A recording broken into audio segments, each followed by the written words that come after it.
This guy is 1-0 as a professional, but he hit the mixed martial arts scene as an amateur, and the name says it all. He is Primetime. He puts on a show. He had Adam Primetime Posener. Thanks for joining me today, man. Yeah, thank you, Jeremy. Thanks for having me. Now, we've spoken before. We spoke at the last Battlefield event. For some reason, I can't. You know what? I hear you through my computer, not my headphones. Talk again. Oh, weird. Yeah, No, no, yeah. no. I hear you through my headphones. We're all good. Oh, okay. I Close spoke with call. you not at the last Battlefield event, at the after your championship winning performance, and we spoke Yes. about your crusade through the amateur scene and whether you were going to turn pro next. And so before we get into that, I want to go back. Like, some of the people that are watching this right now might not be Battlefield fans, might not be Canadian mixed martial arts fans, might just be Yeah, mixed martial arts fans. So yeah, let's yeah. dive into your beginnings, because the name Posener, obviously, if you're local, you know Simon Posener, you know Posener Pancration and stuff like that. But for the Yeah, people out yeah. there that are watching this that don't know who you are, give them a short synopsis of how you got into this. Yeah, so I've done martial arts basically most of my life. I started out doing jiu-jitsu as a kid, and then as I became a teenager, 13, 14 years old, I started doing like these like local pancration tournaments. And then due to COVID, I had to stop competing for a while, which was very unfortunate. And then when I turned 17, literally a month after I graduated high school, I booked my first amateur fight, and now we're a 1-0 professional. So there it is. Yeah, and now obviously you got to give your dad, who owns the martial arts school and academy, a bit of credit here, because you dive Of into course. who he is as well. Yeah, yeah. So he did a lot of fights back in the day. He was one of the pioneers of martial arts, as we say. He had a bunch of kickboxing fights. He did some MMA fights as well. Don't know all the history off the top of my head exactly, but if you ask him, he'll have all the answers for you. But all I know is he had a bunch of kickboxing fights, got a bunch of titles, and he's very respected in the city. So that's all I got. For sure. Unfortunately. Was it sort of like in your blood? You grew up on the mats then? Like, as you said, you started with jujitsu, but did you always feel like this was sort of in your blood? Yeah, MMA was always the main goal. Wanted to pick a base to build off of, but then I ended up with jujitsu going a different path, which was unique. But yeah, and then obviously the competition started, and then there it was. So, as you said, a very productive amateur career, capped off by winning a few titles, not just Yep. Battlefield, but you won another title as well. Talk about the amateur career and how sort of, you were pushed through the ranks rather quickly, I'd say, because some guys, they have a dozen amateur fights before going pro. You got your first title fight just like 3 fights into your amateur career, correct? Yeah, yeah, it was my fourth fight. So yes, three fights would have been. I got my first title fight for RITC. They gave me an opportunity when I was 17, 18 years old. They gave me a shot that unfortunately not many athletic commissions would. So I ended up doing a couple fights there. I fought in the States once. I fought back at RITC again. That's when I got the title. And then in October, I got the BFL title. Also, wanted to know, I don't know if I know this actually, so I figured I'd ask you right off the Yeah. hop here. Like, you are a BC boy. Yeah. Why didn't you have any other amateur fights in BC prior to the last Battlefield card? Because you have to be 19 to fight in BC. So I was 18, unfortunately. They wouldn't let me. So I had to do all my fights basically elsewhere. And then I fought for the BFL title. That was my first fight in Battlefield, period. So it made sense to do an amateur fight there. So then when I turned pro, I had a bit of more of a local name. Pretty lucky to get, obviously it's the local scene and you are a local name, but how cool is it to come into a promotion and get an instant title shot? Yeah, no, it was pretty cool. I mean, I think the more people know local MMA that know me, know that I deserve the shot. I mean, there weren't really many contenders anyway, because the opponent I fought was from Mexico, which I mean is not necessarily a bad thing. It's just that it just shows that the amateur 170 pool is not the deepest in BC. So I guess I kind of by default I was already there with four fights before that, four finishes, and I think that kind of put me in that title shot range already. Do you hope to get a little bit more cage time? I hope so. I mean, I hope May 9th, I hope I get some more, but at the same time, we'll see. So it's he's a good opponent, I think. So yeah, no, it should be good. Would you say you're more battered and bruised in the gym than you have been in the cage then? Oh yeah, no, I've had some tough sparring goes. Obviously, sparring with some great guys at Universal and all over the city. A bunch of guys who are really good. I can give a decent go to. So yeah, no, definitely more battered and bruised at the gym than fights so far. Is that why you would say maybe so you had one battlefield performance before turning pro, and I talked to you after that championship win and I said what's next, and you said it is pro. Would you say because of the training that you had in the camps that you've had leading into that fight, that was the determination to go pro then that quickly because like there was nothing else for you on the amateur career? Yeah, there just wasn't really much left. I mean, like I said a little bit earlier, was that there were not a lot of amateur 170s in BFL anyway. So I felt like I was the only one. I think if you look on the Battlefield rankings website, there it's literally just me as the champion and then nobody else below me. So it's literally just me. So pro was unofficially officially the next move no matter what. So yeah, no, I decided to turn pro and then seemed to be the right move. So You said, you had a Mexican opponent in that amateur championship fight. Your last yeah, opponent was a Mexican opponent. This upcoming opponent will be a Mexican opponent. It seems like that's sort of a routine for you here. Now, you got David Briones. We saw yeah, him at Battlefield previously. yeah, He's got a grappling game himself. Which is where you've showcased a lot of your skills in your recent fights is on the ground. And we know you train yeah. with Matt Kwan for jiu-jitsu and obviously with other people as well. But do you Yeah. think that this will keep you on the feet a little bit more than those previous fights, or is the ground sort of just where it naturally leads? Yeah, I mean, he showed a lot of good things in that Naveed fight at BFL 78, I believe is the number. Yeah. Um, he showed he had a lot of he had some power. He had Naveed some trouble. Honestly, I was watching the fight live. I was honestly a little bit concerned, but I have to give credit to Naveed that he took those shots well. So I think, yeah, no, we're either going to learn one of two things. Either we're going to learn that my jiu-jitsu is that high level because, yeah, like you said, we train with high level guys at On Guard. And like you saw, if you watched ADCC trials, I think it was last weekend, Harrison just took out Pierre Olivier Leclerc, who's one of the top guys in the Yeah. world. So I'm not much behind those guys. So I think, they'll even attribute that as well. So yeah, we'll either learn that I've either got really high level jujitsu or you're gonna see my mixed martial arts game. You're gonna see my stand up and my wrestling more so. I think if it was if from a fan's perspective, I think I'd love to see some of the striking. Yeah, Since we've seen, you have traded on the feet, but it almost instantly went to the ground every fight we've yeah, seen. So it'd be nice to see a little bit more stand up from a selfish perspective. But as you for said, sure. No, I he want it too. he definitely has striking. As you said, he landed on Naveed, and it was sort of a tricky, from side Like a control. He little tried to get back the fist or he something. tried, yeah, and then he tried to get a buggy choke on him and Yeah, nasty slams. So you never know what you're gonna. It's tricky, jujitsu, of yeah. course, but your jujitsu is a little different. I mean, not necessarily from an MMA standpoint, but your jujitsu has the transitions were there. Also, Yeah. you look like your top pressure is crazy. Do you hear that in the gym when you're training with guys that top pressure is something unlike a lot of other guys?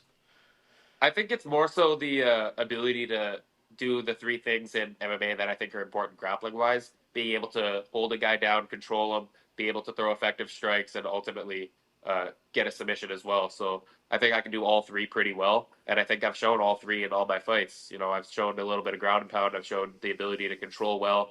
And obviously, with the submission stat, it shows I can submit guys. But I think in terms of with David is that he's very like he accepts bottom position a lot, and in MMA you just can't do that because when you're on your back you're losing the round. So in that sense, it's not that good. But especially against me, I think I can find a finish somewhere. So you say he accepts the bottom position. You said he has power in his hands from what we saw in the Naveed fight. Did you take anything else really away from that? Because I mean, it was sort of him throwing caution to the wind when it came to the Yeah. stand up, and then he accepted the bottom position and threw up a last ditch effort buggy choke. So, what do you really take away from that fight?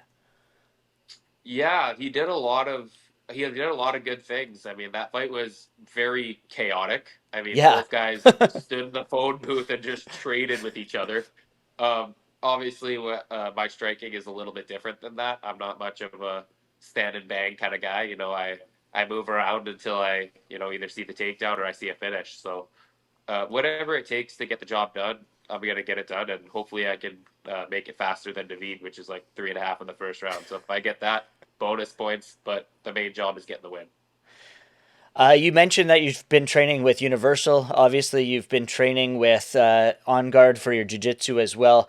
The Yeah, camp seems to keep growing and growing and growing. Like you've trained with Jaden Martin before that last fight. yeah, yeah. He's competing against one of your teammates at On Guard with Christian Tremaine. I want to ask about Yeah. that one because there's a bit of bad blood between those guys. How do you feel about that matchup?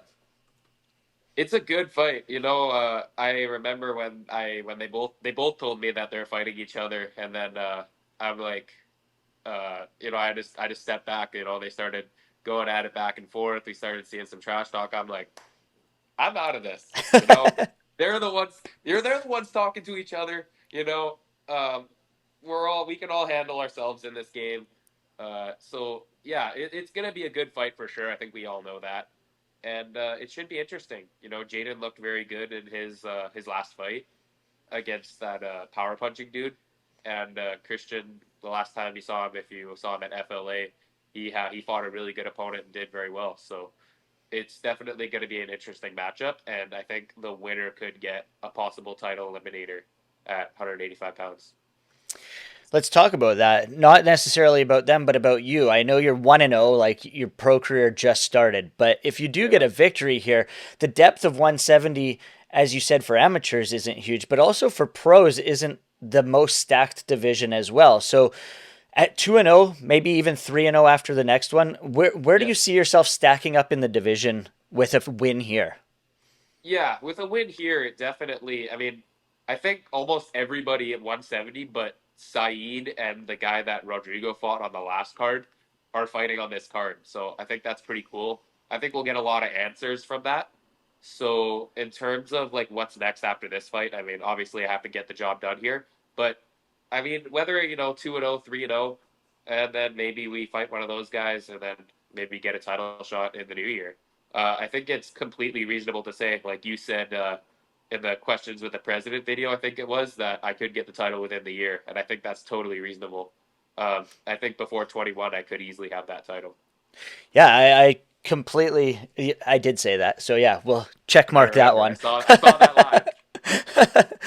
But yeah, like I said, by the end of the year for sure. Now, speaking of, you said you train with all those different gyms. Most of the guys that we see in the rankings are, some of them are local, some of them are out of Yeah. town and whatnot. How does that come into play for you when you're training with so many of these local competitors? I mean, I'll give a couple shout outs here. I think like it's more so when the relationships you build, in my opinion, that matter. Like Yeah, obviously you're gonna train together, and obviously we're all trying to get the same thing. So if we have to cross paths, we do. But I think like it's fairly mutual with like obviously the champ Dan, we train together all the time. We're super cool. So I mean, I think it's fairly mutual understanding that we're not going to fight each other overly. Same thing with Ash as well. I like both of those guys. They're both very knowledgeable in this game. They've been fighting basically my whole life. So, yeah, but literally, if you think about it, like they've been fighting for 15, 20 years or something crazy. I don't know what they told me, but they've been fighting for a very long time. And I like both of those guys a lot. So, I think it's fairly, we both have an understanding that, we're not going to be fighting each other. And which I mean is okay. But the rest of them, I mean, I'm fairly open to it. So, well, we'll see what happens after May 9th because that's the next date. So no point in looking ahead of that. But you did yeah, say, yeah. by the time you're 21, you could have that belt around your waist by the end of this calendar year, possibly as well. So Yeah, looking yeah. not too far ahead, other than like, let's look past that then, and let's go into your crystal ball. Ultimately, by the end of the year, you have the title. Uh, Yeah. Do you think if you have that Battlefield title around your waist, because you're so young, that that next step will be quicker for you than some of these older gentlemen? I mean, yeah, I mean, I think it's based on like the title defenses, I think is what does it. Because I mean, Surrey City, if I said it right, he got the to the UFC within like three defenses, I think it was. Yeah. He beat Gio for the title, and then he beat Ali, Austin, then he fought in BTC against some vet, and then beat Ali again, then got the contender series right after. So it seems like 3 to 5 defenses seems to be the reasonable standard. So yeah, once I get the title, I mean, we'll see from there. But at the same time, I mean, I'm not overly looking ahead yet. I need to get past David Briones May 9th and then see from there. Let me ask that then, because you have been, decorated and in this game for as long as you have, since birth, basically. Um, Yeah. would you like to have more cage time than not before making that next step then? Like maybe have more fights than you Yeah. think you should have? Yeah, definitely. Even like, because especially like, I think I did the math, like, just like when I was bored one time. Yeah. And I think across all my fights, I think I have like a combined 13 minutes. So, Jeez. like, I think that's like the experience of one. Like, the a typical pro fight that goes the distance is basically what I've done in my whole all my fights. So yeah, definitely getting some more experience in there, getting the feeling a bit more comfortable. But once I can narrow the gap of training and competition, I think that's when we'll consider making that next move. All right. As we said, May 9th, Battlefield Fight League 80. How cool is it? If I'm judging this correctly, looking at their website, in your Yeah. second pro fight, you will be on the Fight Pass portion of the card. Yeah, yeah. I remember I did an interview with Darcy McBride after this fight, and I asked him, I'm like, am I going to be on Fight Pass next time? Because the first time we did our first interviews, the media day, we did that. I did that with Darcy as well, and then he said I was going to be on Fight Pass, but then I found out I was on YouTube. So then I saw him again, and I'm like, what's happening here? Am I, is like, did we have a misunderstanding? And then, yeah, no, he's like, and then he said that he's like, next time you're for sure going to be on Fight Pass guaranteed. So, um, I'm pretty high up on the card too, if I'm not mistaken. Like third fight at this point in time. Obviously, a lot of fights aren't announced, but I think third fight sounds about right, reasonable for me. So yeah, no, fairly big spotlight, fairly big name locally, because I think like even looking at Briones, when Briones fought Navid, he wasn't as known. But now Briones, he rocked Navid twice. He dropped him once. He almost had him in a buggy choke. There's more. He has more respect locally in Vancouver than he did before, and now that's against me. So people think it might be a closer fight. But 100%. now I get to show my level May 9th. You definitely do. Now let's move away from that fight. I got a few rapid fire questions for you, and then I'll let you go All here. right. First thing that pops into your head, favorite movie? Favorite movie? Jeez, I haven't seen a movie. I'm not really much of a movie guy. I'm more of a YouTube TV show kind of guy. So Favorite YouTube channel? favorite YouTube channel? I like the Weasel MMA. Okay. He's got I like his content. I like the way he promotes news and breaks fights down. So I definitely have to go with Weasel. I'll go with that as my answer. If you were to grab your phone right now, what's the last thing you Googled? The last thing I googled, I think it was BJJ Fanatics uh, Giancarlo Bedoni instructional. I think because I was looking at like the order of the techniques because I'm watching it currently. So I was pulling up to be like to find certain techniques. So I think I was looking at that right now Favorite before video game? video game. UFC 4 and Madden 24. Nice. Now, if you weren't a mixed martial artist right now, what would you be doing? Oh geez. Teaching martial arts. I mean, I don't really know too much on to be honest. Um, that's probably what I gotta go with. In the future, if your career became a movie, who would play you as the actor? Who would play me like as an actor? Jeez, I don't even know. I feel like I don't know a lot of actors, honestly. I know a couple big name actors, but like I don't know a lot of actors to be honest. Fair enough. If you had to choose then, grappling or stand up? Like for me personally, or what do Yeah, I like more? yeah, for you personally. Uh, I like stand up more, but my jujitsu is better as it's gotten me more success so far. But definitely, I'd definitely say mixed martial artist as my answer. C, mixed martial arts.